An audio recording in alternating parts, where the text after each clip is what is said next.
Vous allez bien? Ça va, merci. Alors aujourd'hui, je voulais vous emmener dans un jardin. Un jardin où il fait plutôt frais d'ailleurs, parce que je me suis dit qu'on en aurait besoin. C'est une bonne idée, non?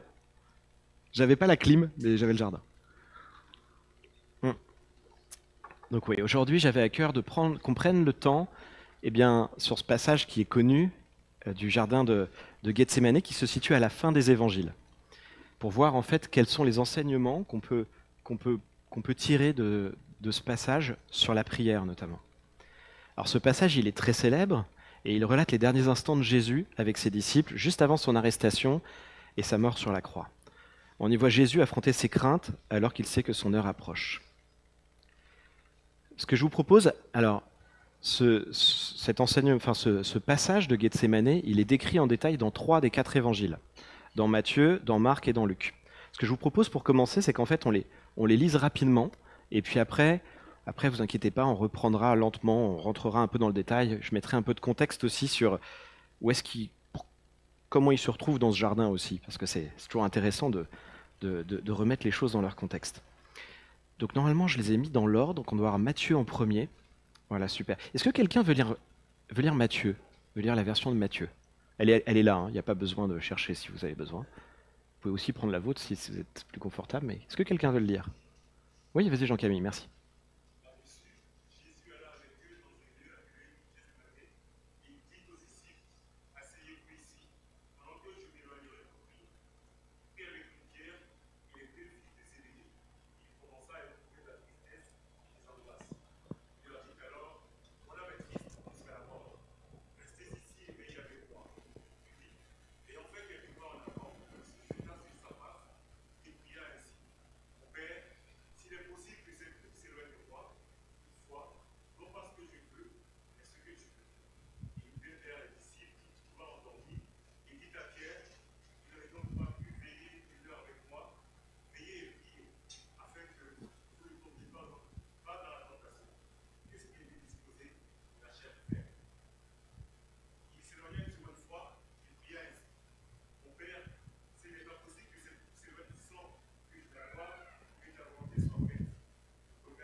Merci Jean-Camille. Est-ce que quelqu'un maintenant veut bien prendre Marc qui suit?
Merci Gloria. Amen. Qui veut bien prendre Luc? Hop, pardon, excuse-moi. Vas-y, vas-y.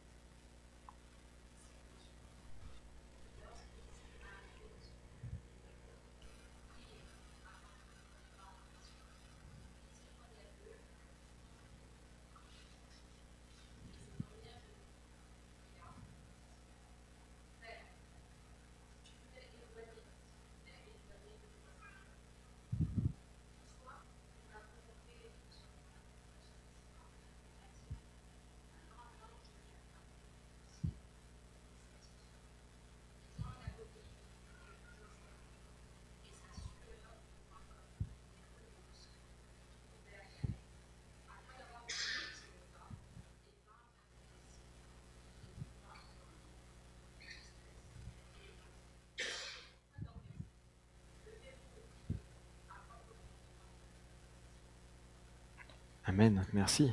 Merci Laetitia. Donc du coup, vous voyez, on a 3 témoins de la même histoire. Alors pour être complet, dans la 4e évangile, dans Jean, il est mention de ce jardin. Je vais vous le lire parce que c'est vraiment pas détaillé. Jean 18. Lorsqu'il lui dit ces choses, Jésus alla avec ses disciples de l'autre côté du torrent de Cédron, où se trouvait un jardin dans lequel il entra, lui et ses disciples. Voilà, c'est fini. Donc effectivement, cette partie-là, on va peut-être pas la détailler. Alors du coup, effectivement, on est dans un jardin. Ça, les 3 en parlent. Alors Luc parle de la montagne des Oliviers. Il se trouve qu'en fait, le jardin de Gethsémanée se trouve sur cette montagne, puisque dans les passages de Matthieu et de Marc, si vous lisez les versets un peu au-dessus, vous verrez que d'abord, il y a mention du fait qu'ils vont sur le mont des Oliviers, et un peu plus, donc il y a des échanges, Jésus enseigne ses disciples, et après il y a ce passage où ils vont spécifiquement dans le jardin de Gethsémanée. C'est un lieu de rencontre, c'est un lieu paisible. En fait, c'est un endroit où Jésus a l'habitude d'aller. Et ça, on le sait parce que si vous prenez encore une fois les évangiles, si vous allez plutôt dans les évangiles, dans Jean 8 ou dans Marc 13, vous verrez qu'en fait, Jésus, déjà avec ses disciples, va au mont des Oliviers. C'est sur le chemin de Béthanie notamment. Il y a plusieurs scènes qui se passent à Béthanie et à Jérusalem. Le mont des Oliviers est sur le chemin et souvent il s'arrête là. Jésus, ce soir-là, et ses disciples sont dans ce jardin et juste avant, en fait, qu'est-ce qu'ils ont fait juste avant ? En fait, juste avant, ils ont célébré la Pâque. Ils étaient dans une maison où ils ont célébré la Pâque. Alors, je ne sais pas si vous avez déjà célébré la Pâque, si vous avez déjà pris le repas comme les Juifs font pour quand ils célèbrent la Pâque. C'est assez long, et c'est surtout un repas qui est ponctué de lecture de la parole, qui est ponctué de chants, qui est plein de joie, parce que en fait, dedans, tout le peuple d'Israël vient se souvenir de comment le Seigneur les a sauvés d'Égypte, de comment il a fait en sorte que l'ange ne passe au-dessus de leur maison et ne touche pas à leur famille, et que par le sang qui avait été mis sur les linteaux, leurs enfants soient épargnés. C'est très symbolique tout ça. Juste avant que Jésus aille à la croix, ils étaient en train de célébrer cette Pâque. Et donc finalement, pour les disciples, quand on prend ce contexte-là, on se dit que finalement c'est une soirée assez normale pour eux. Alors évidemment normale pour quelqu'un qui est disciple de Jésus depuis déjà quelques années. Parce que finalement, qu'est-ce qu'ils ont fait ? Ils ont dû passer la journée à Jérusalem, à écarter des foules. Jésus a répondu à des pharisiens, il a dû exhorter des foules. Après, à un moment donné, il leur a dit « Tiens, on va aller là-bas pour fêter la Pâque ». Ils y sont allés. Ils ont trouvé tout comme Jésus avait annoncé. Ils ont célébré la Pâque. Ils ont partagé la scène ensemble. Et ils ont été enseignés là-dessus. Ils n'ont pas forcément tout compris. Encore une fois, Jésus leur a annoncé ce qu'il allait lui arriver. Mais voilà, c'était quelque part une soirée assez habituelle dans la vie des disciples de Jésus avec le Seigneur. Et encore une fois, quand Jésus leur propose de prier, c'est quelque chose d'assez normal aussi. Puisque le soir, plusieurs passages dans la Bible nous montrent que le soir, ils avaient l'habitude de se retrouver pour prier. Alors plus exactement, souvent, c'est Jésus qui allait prier seul. Et en ça, déjà, le passage est un peu particulier parce qu'on voit que Jésus met une attention particulière sur certains disciples, mais on y reviendra, pour qu'ils puissent l'accompagner pour prier. Mais alors, qu'est-ce qui se passe pour Jésus dans ce lieu, dans cette soirée un peu fraîche du printemps ? Eh bien, en fait, dans ce calme, lui, il vit une véritable tempête intérieure. Il est dans l'anticipation de ce qui va arriver. Il sait qu'il va devoir aller à la croix pour nous. Et cela le remplit d'angoisse et de peur. Il sent l'angoisse monter face à ce qui l'attend. Et c'est dans ce cadre qu'il invite les disciples à le suivre.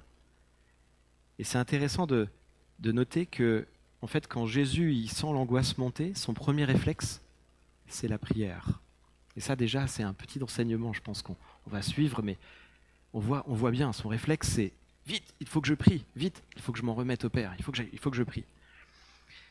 Et d'ailleurs, si on prend, alors je pense que ça va être le slide d'après, si on prend la version de Luc, on voit que sur les 7 versets du passage, vous avez 5 fois en fait cette itération qui revient sur la prière. Le sujet, c'est vraiment ça. Ce qui se passe dans ce jardin, c'est un temps de prière. Priez afin que vous ne tombiez pas en tentation. Il pria disant, Père, si tu voulais moi cette coupe. Il priait plus instamment. Après avoir prié, il se leva. Levez-vous et priez afin que vous ne tombiez pas en tentation. On a donc ici, en fait, dans ce passage, une tension et un contraste assez fort entre le côté bucolique, un jardin c'est quand même toujours un lieu normalement plutôt paisible, et d'un autre côté, un combat spirituel. quelque chose, une tempête intérieure, quelque chose de terrible qui se passe. Quand on prend encore une fois, on est dans cette version de Luc, on voit que Jésus a la sueur qui devint comme des grumeaux de sang. Il était à l'agonie. C'est une scène terrible qui se passe. Et donc on a une tension assez forte qui se passe là-dedans. Et qu'on voit également avec ce que Jésus fait en priant, en luttant, et les disciples qui, eux, à côté, dorment.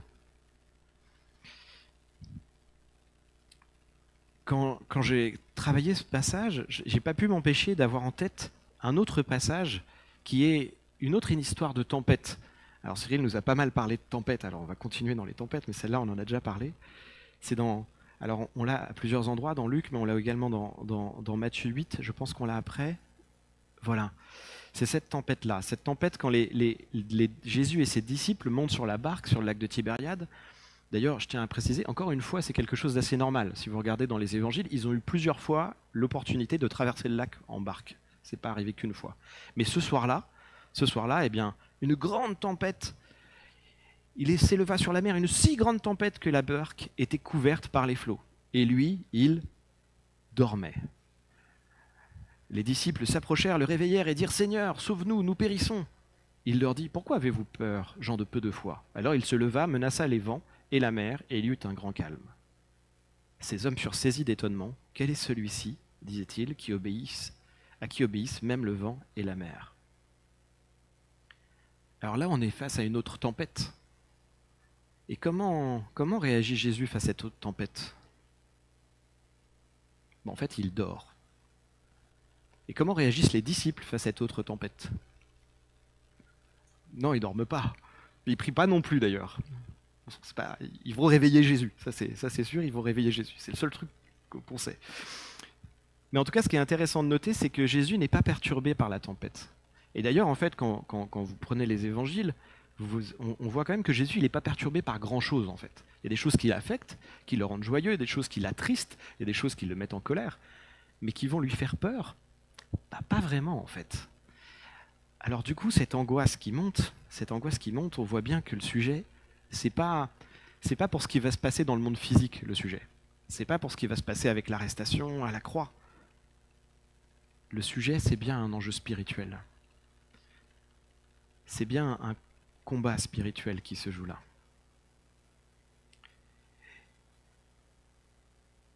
Jésus va mener ce combat dans la prière. Et ça également, c'est un vrai enseignement pour nous de comment on doit mener nos combats spirituels.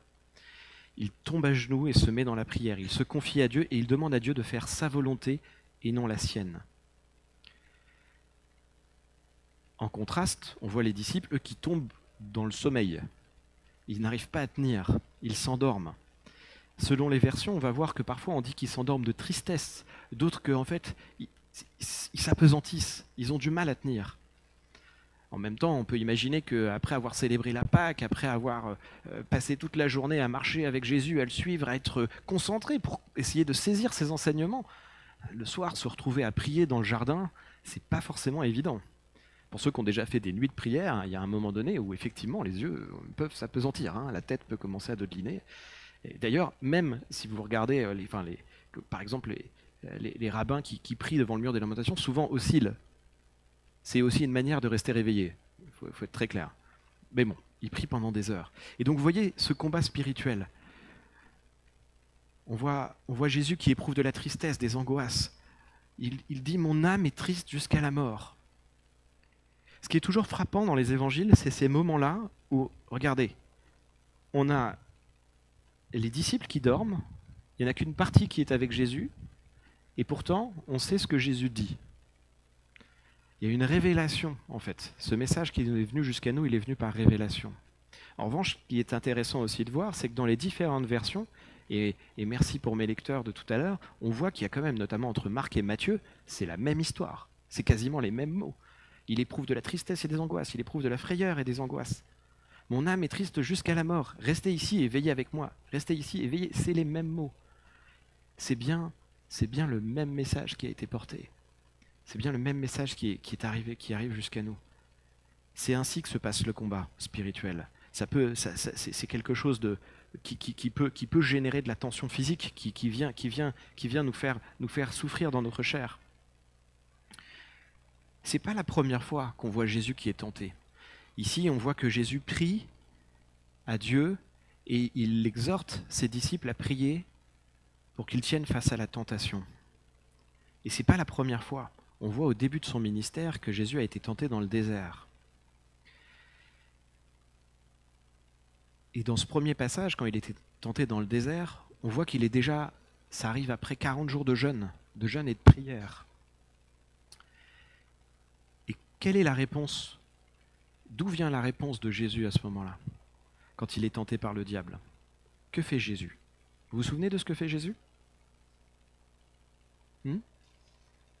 Il cite la parole de Dieu, exactement. Il cite la parole de Dieu. À chaque fois, le salut vient de Dieu. Il cite la parole de Dieu quand le diable vient le tenter. Ça doit être le slide d'après, je pense. Si tu l'as, normalement.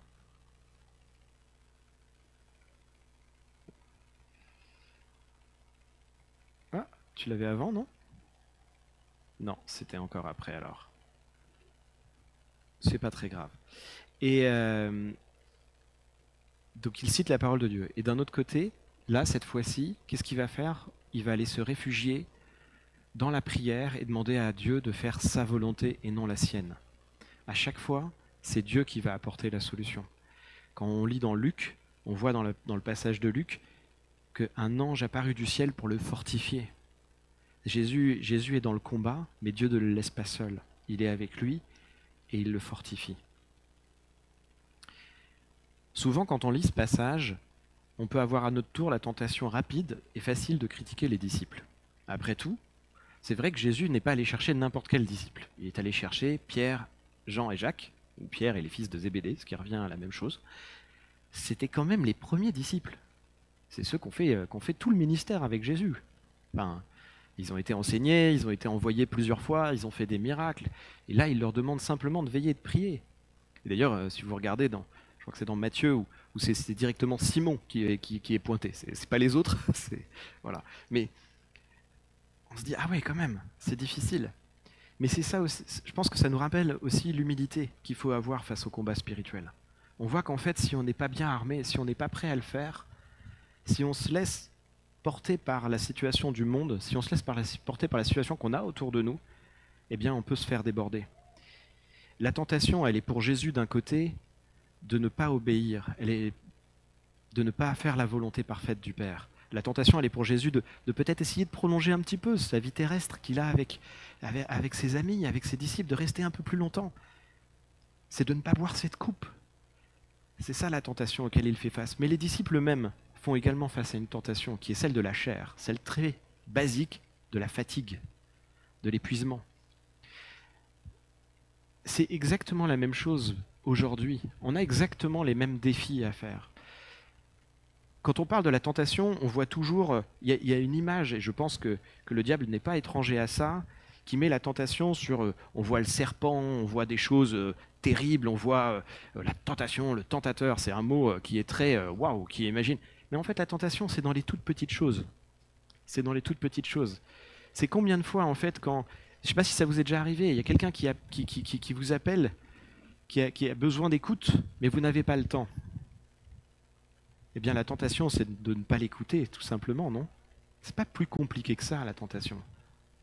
La tentation, en fait, si on prend le sens biblique de la tentation, alors ici, le mot qui est utilisé, c'est dokimé. C'est le même qui est utilisé ici, qui était utilisé déjà qui est utilisé dans le Notre Père, qui est utilisé à d'autres moments dans les évangiles. Et le sens de cette tentation, eh bien, en fait, c'est tout ce qui nous attire loin de Dieu. C'est tout ce qui va nous empêcher de faire la volonté de Dieu. Et ne pas faire la volonté de Dieu, vous savez ce que c'est pécher. Exactement. Et donc la tentation, c'est ce petit biais qui nous dit, regarde, c'est pas grand-chose. Après tout, tu es fatigué. Après tout, tu as écarté toute la journée des foules pour Jésus. Après tout, tu as été avec lui tout le temps. Après tout, il a dit que tu ferais partie des élus. Il a rompu le pain avec toi. Tu as chanté des louanges à Dieu toute la soirée. Tu peux bien te reposer. C'est exactement la même chose dans nos vies aujourd'hui. On a souvent cette tentation-là. Et vous remarquez, souvent, elle arrive quand il s'agit de prendre du temps avec Dieu. Quand il s'agit prendre du temps dans la parole, quand ça peut être du temps dans la prière, quand il s'agit de prendre du temps avec des frères et sœurs, eh ben on peut avoir cette tentation de se dire « je suis trop fatigué, je ne suis pas dans mon élément, c'est difficile pour moi en ce moment. Ah, puis il y a les enfants, ah, puis il y a le travail. » Mais quelle est la volonté de Dieu dans tout ça? Est-ce qu'à un moment donné, on demande à Dieu quelle est sa volonté? Est-ce que les disciples se seraient endormis si leur première prière, ça avait été de dire « Ah Seigneur, je suis crevé, mais fais ta volonté ». Est-ce que vous ne croyez pas qu'il aurait pu les garder réveillés, hein? Eh bien, c'est ça l'enjeu de la tentation. Et c'est intéressant parce que si vous regardez et que vous prenez par exemple le Notre Père, que vous connaissez tous, eh bien dans le Notre Père déjà, il y a déjà la tentation. Ne nous induis pas en tentation, mais délivre-nous du malin, car c'est à toi qu'appartiennent tous les siècles, le règne, la puissance et la gloire. Amen. Ne nous induis pas en tentation. Ça fait partie de la prière de Jésus. Seigneur, ne nous amène pas, ne nous laisse pas aller sur une voie qui n'est pas la tienne. Ne nous laisse pas dériver vers quelque chose qui n'est pas de toi.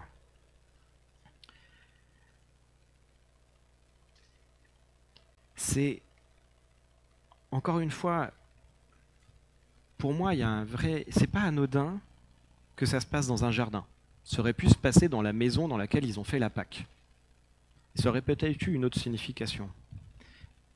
Je pense que ce jardin, ce lieu paisible, qui n'est pas un désert, qui est un jardin, et si vous connaissez Jérusalem, les jardins, il n'y en a pas 36, parce que c'est quand même assez rocailleux et assez sec. Donc les jardins, c'est des endroits vraiment précieux. Et je pense qu'il y a un enseignement aussi là-dedans, qui est que le combat spirituel peut nous saisir à n'importe quel moment. C'est pas forcément évident. Il n'y a pas un énorme panneau avec écrit « Attention, combat spirituel ».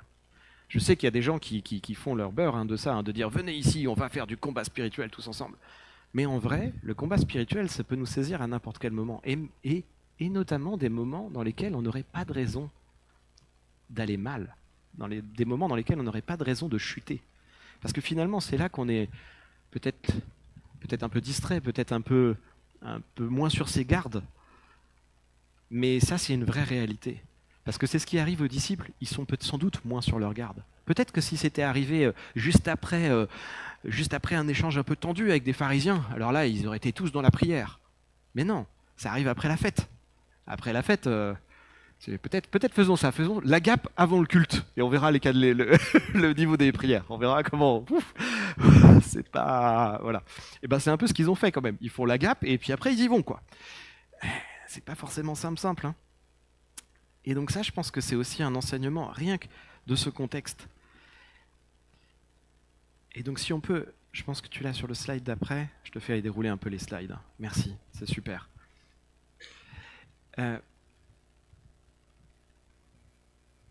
Moi, en tout cas, quand je lis ce passage, quand j'ai étudié ce passage, c'est ces 4 enseignements en fait sur la prière que je garde. La prière est le lieu du combat spirituel. On ne peut pas faire du combat spirituel autrement qu'en priant. On peut s'appuyer sur la Bible, hein, on peut se réunir entre frères et sœurs, on peut faire plein de choses, on peut crier, on peut faire, je sais pas, plein de trucs. Mais en tout cas, ce qui est sûr, c'est que bibliquement, c'est dans la prière que ça se passe. Et donc du coup, c'est sous la volonté de Dieu, quand on vient aller prendre autorité avec Dieu, on vient se placer sous Dieu. Et la prière nous permet de discerner la volonté du Père. Et ça aussi, c'est important. Parce qu'il y a des moments, et justement, c'est ce qui arrive, je pense, dans ces moments un petit peu pernicieux, où on se dit, je devrais bien aller, finalement, ma vie va bien, mais je ne me sens pas bien. J'ai des angoisses, ou je suis stressé, ou je sens une oppression. Eh bien c'est là que prier, ça nous permet aussi de nous reconnecter au Père, ça nous permet de discerner sa volonté, et de voir, et de pouvoir aussi discerner ce qui n'est pas de lui, et quelque part de le laisser tomber. De faire en sorte que ces choses-là n'aient plus d'importance pour nous, qu'elles n'aient plus de prise sur nous, qu'on puisse prendre autorité dessus. Mais on ne peut pas prendre autorité si on ne prie pas. On ne peut pas prendre autorité si on ne vient pas se mettre sous l'autorité de Dieu. Et ça, c'est important. Et c'est dans la prière qu'on fait ça. La prière est le moyen de résister à la tentation. On en a parlé. Là aussi, il peut y avoir plein de méthodes. encore une fois, la tentation, c'est ce qui nous mène au péché. Donc on peut essayer de se dire, tiens, je peux essayer de travailler sur mon péché, ou je peux essayer de travailler à essayer de ne plus pécher. Par exemple, il y a plein c'est ce qui arrive avec les addictions, c'est ce qui arrive dans plein de domaines de notre vie, hein, où on peut se dire, tiens, le Saint-Esprit m'a révélé que ça, c'était pas bon pour moi dans ma vie, il fallait que, je sais pas, j'arrête de fumer, ou j'arrête de faire ceci ou cela. Eh bien, je vais essayer, comment je vais essayer? Prie. C'est dans la prière. C'est pas écrit, mets-toi au sport. Bon, c'est bon aussi de se mettre au sport. Mais ce qui est écrit clairement, c'est que c'est dans la prière que ce combat va se gagner. C'est dans la prière on va pouvoir discerner la volonté de Dieu, qu'on va pouvoir lui remettre, écouter sa voix sur ce qu'on doit lui remettre et quand on doit lui remettre. Sur là où il faut être raisonnable également. Parce que si on essaye par nos forces, on est sûr que c'est vain en fait. La prière est le moyen de résister à la tentation. Et la prière est accessible à tous. Encore une fois, Jésus a pris des disciples avec lui pour prier. Ces disciples, ils ont suivi Jésus, ils ont fait beaucoup de choses avec lui. Est-ce que vous trouvez que les prières de Jésus dans ce passage sont compliquées? Est-ce qu'on peut remettre le passage? Alors ça c'est le Notre Père, ça marche aussi, mais si tu peux remonter, hop, encore. Voilà. Là on en a une par exemple. Mon Père, s'il n'est pas possible que cette coupe s'éloigne sans que je la boive, que ta volonté soit faite. Est-ce que vous trouvez que ces prières sont compliquées? Est-ce que c'est des mots compliqués? Est-ce qu'il faut avoir fait une maîtrise en théologie pour arriver à prier comme ça? Eh ben, ça aussi, c'est un enseignement. C'est un vrai enseignement. Parce qu'en fait, la prière est accessible. Ce que Dieu nous demande, c'est de venir avec le cœur disposé. Pas autre chose. Pas des grandes phrases, des grands mots. Alors, moi je peux m'inclure là-dedans. Hein. Nous, les enseignants, on aime bien faire des prières très très longues. En fait, c'est des prédications dans la prière. Voilà. Il y en a qui savent. Mais de fait, c'est, je pense, un des autres enseignements de ce passage. C'est qu'en fait, on est tous capables de prier. On est tous capables de trouver ces mots simples. Il suffit simplement de s'ouvrir à Dieu et d'ouvrir la bouche. Et si les mots ne viennent pas naturellement, on peut aussi apprendre le Notre Père. Il n'y a pas de honte à ça.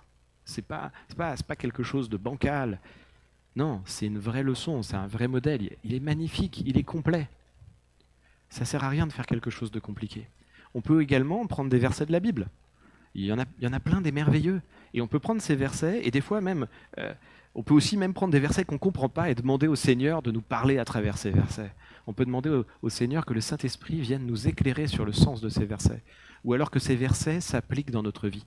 Vous savez, quand vous avez des choses, vous avez un problème avec la colère et vous lisez « Ne te couche pas sur ta colère », vous pouvez prier « Seigneur, que je ne me couche pas sur ma colère ». Voilà, vous n'avez pas besoin, on n'a pas besoin de faire des choses compliquées.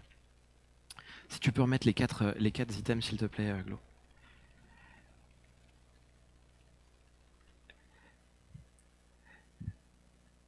Pratiquement, on a plein de manières de prier. En tout cas, nous, c'est comme ça qu'on le vit ici à l'église. Cette semaine, on va entamer une semaine qu'on appelle de jeûne et de prière, dans lequel vous avez tous les jours 2 rendez-vous par jour, un le matin et un l'après-midi. C'est facile, hein, c'est en Zoom, vous pouvez vous connecter avec votre téléphone, il n'y a pas besoin de la caméra, il n'y a même pas besoin de prier, vous pouvez être simplement au bénéfice de vos frères et sœurs qui prient. Ça peut être aussi un bon endroit pour s'exercer à prier, puisqu'en général, comme il y a du monde, on demande à ce que les prières soient courtes. Alors c'est bien, parce que si on n'ose pas trop prier, on peut juste dire « Jésus, je t'aime », et hop, c'est fait. Voilà. Ça marche aussi comme prière. On va avoir également un temps dans cette semaine, le samedi, et là cette fois-ci un temps plus long, puisque en général c'est de 10h à 15h, où là cette fois-ci on va vraiment prendre le temps de jeûner, de prier, de louer le Seigneur ensemble, de s'exhorter les uns les autres. C'est également un temps pour la prière. Et c'est également un temps, et vous l'aurez compris, pour le combat spirituel. Parce que s'il y a des gens qui ont des défis, eh bien venez, rejoignez-nous ces samedis-là, et on va s'occuper de ces défis, on va aller les présenter à Dieu, et on va aller demander quelle est la volonté de Dieu, comment Dieu souhaite régler ces aspects de nos vies. On a également, même très prosaïquement, je sais ça fait un peu liste, mais c'est une liste, un groupe WhatsApp, info, jeûne et prière. Alors, on passe beaucoup de choses dans ce groupe, mais à l'origine du groupe, L'idée était vraiment qu'on ait un endroit simple pour partager les sujets. Donc, de la même manière, ne restez pas seul avec vos fardeaux. Ne restez pas seul avec vos combats. Vos frères et sœurs sont là pour prier avec vous. Et c'est très simple, encore une fois, vous mettez le sujet de prière et vous verrez, il y a plein de petites mains qui prient, qui vont se mettre là. Et je vous assure que derrière, c'est des vrais frères et sœurs qui prient pour vous. Vous pouvez également avoir des binômes de prière. Je ne sais pas si vous avez tous quelqu'un qui prie avec vous. Si ce n'est pas le cas, eh bien venez nous voir et on vous trouvera un binôme de prière, on vous aidera à trouver un binôme de prière. C'est très très important d'avoir des gens qu'on peut appeler, d'avoir des gens sur qui on peut compter pour prier. Ça se fait pas seul la prière. Regardez, même Jésus a demandé aux disciples de venir avec lui. Même s'ils étaient incapables de suivre le rythme, c'était quand même quelque chose de communautaire, déjà à l'époque. On a d'autres projets encore sur la prière. On a un projet dans notre local à Château de rajouter un tableau également qui sera notre mur de prière où on pourra mettre nos sujets et puis y voir également les réponses de Dieu. Donc ça arrive, comme in soon. Voilà, je fais du teasing aussi sur les éléments. Tout ça, c'est des aspects très pratiques. Ne restez pas seul avec cette question de je ne sais pas prier, avec ce fardeau de je ne sais pas prier. Parce que ça fait partie de nos fondamentaux. Et encore une fois, oui, c'est un combat. Je ne vous le cache pas, c'est un combat pour tout le monde. C'est un combat même pour les gens qui prient depuis des années. Mais c'est un combat qui est accessible. Qui est accessible parce qu'en fait, ça fait partie des fruits. Ça fait partie des fruits auxquels on a accès quand on est disciple de Christ. Parce que le Seigneur, parce que Jésus est allé à la croix, parce que justement, il a résisté à la tentation, parce qu'il est allé à la croix pour nous, parce qu'il est mort pour nous, parce qu'il nous a, par cet acte, réconciliés avec le Père, parce que maintenant, il est ressuscité, il est maintenant intronisé avec le Père, il est assis à côté de lui, eh bien nous pouvons prier dans le nom de Jésus. Nous avons cette autorité en tant que disciples de Jésus. Et le diable prend un malin plaisir à essayer d'enlever cette réalité de nos vies. Il prend un malin plaisir à faire en sorte qu'on oublie ça. Mais attention, si vous m'avez bien suivi, si on oublie de faire ça, comment on peut gagner nos batailles spirituelles? Ne comptez pas sur les autres. Ne comptez même pas sur la prière des autres. Comptez sur Dieu. Comptez sur Jésus. C'est dans le nom de Jésus, c'est par Dieu que les choses arrivent. C'est là qu'est l'enjeu. C'est pour moi ça le cœur de cet enseignement. C'est pas pour rien que Jésus leur a demandé de venir avec lui. Les autres fois, il est allé prier tout seul. Cette fois-là, il leur a demandé de venir. Il leur a demandé de venir pour qu'ils puissent témoigner. Pour qu'aujourd'hui encore, on puisse témoigner que face à la croix, Jésus est allé se mettre à genoux et prier. Que face à la croix où il est allé souffrir pour nous, il s'est mis à genoux et il a prié. Ces prières, elles sont pour nous.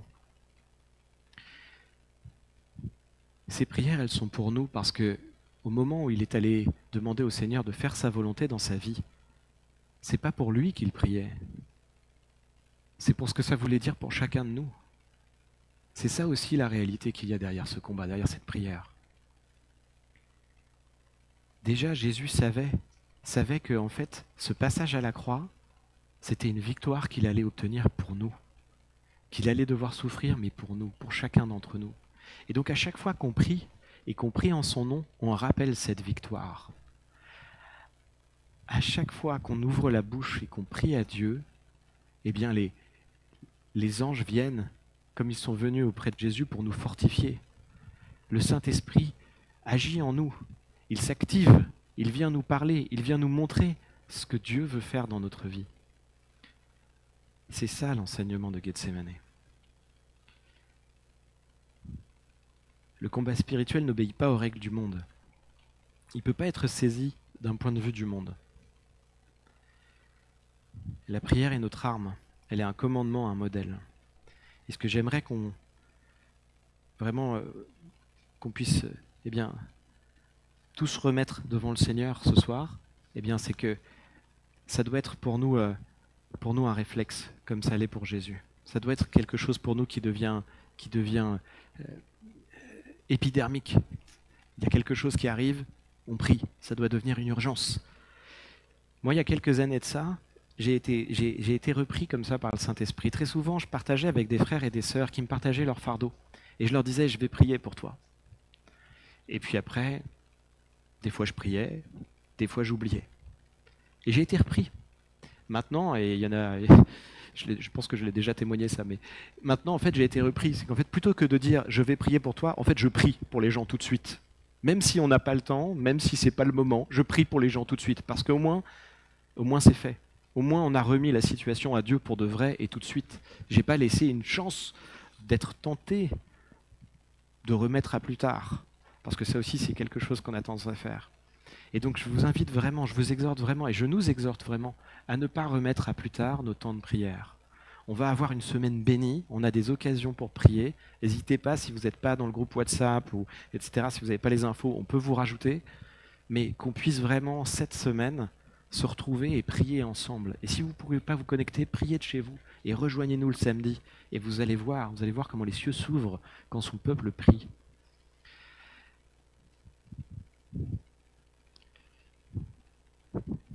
Maintenant, il faut qu'on prie. Seigneur, vraiment merci Père éternel. Merci Seigneur pour cette exhortation. Merci Père éternel parce que tu nous as donné ton Fils et ton Fils Seigneur, il est venu souffrir, il est venu se faire chair, il est venu